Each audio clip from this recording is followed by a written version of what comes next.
पूछा सुखदेव बाबा से राजा परीक्षित ने, बोले भगवान इस अमृत को कांच का टुकड़ा क्यों बताया गया और भागवत को अमर कथा क्यों बताया गया? ये तो वो अमृत है जिसको भगवान ने पाने के लिए सबसे पहले कच्छप का अवतार लिया।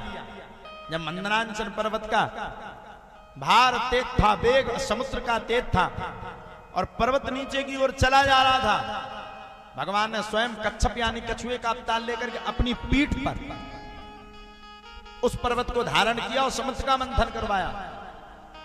अभी आप कछुए को देख लो, कोई भी कछुआ हो उसको आप सड़क पर रख दो, ट्रक भी चढ़ जाए तो उसका कुछ नहीं बिगड़ने वाला, इतनी तेज खाल होती है।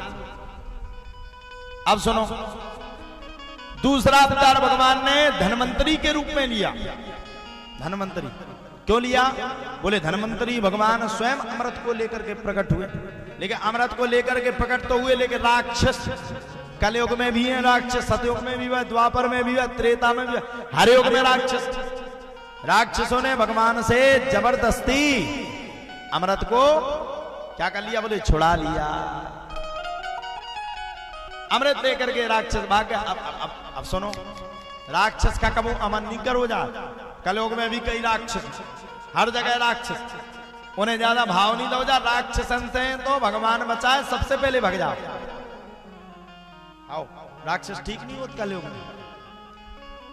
भगवान समझ गए कि अगर राक्षसों ने इस अमृत को पी लिया या राक्षसों ने इस अमृत का पान कर लिया तो गड़बड़ी है जाएगी। इसलिए भगवान ने अब की बार कौन सा अवतार लिया? बोले मोहिनी का अवतार लिया।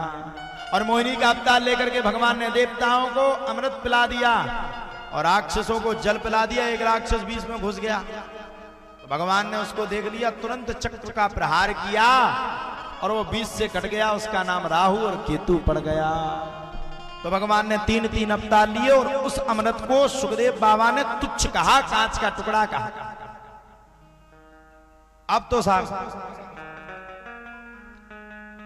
राजा इंद्र दौड़ करके सीधे भगवान के पास पहुंचे और ब्रह्मा जी के पास पहुंच करके राजा इंद्र ने सवाल कर दिया। बोले भगवान एक बात बताओ, भागवत को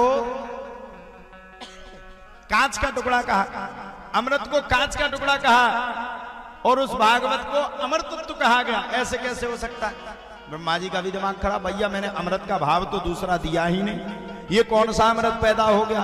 ब्रह्मा जी ने तराजू को निकाला और एक तराजू में 4 वेद, 6 शास्त्र, 17 पुराणों को, समस्त नदियों के जल को, तीर्थों के जल को, समस्त चीजों को रखा और एक पलड़ा में भागवत भगवान को रखा और जब तराजू को उठाया तो भागवत का पलड़ा भारी पड़ गया।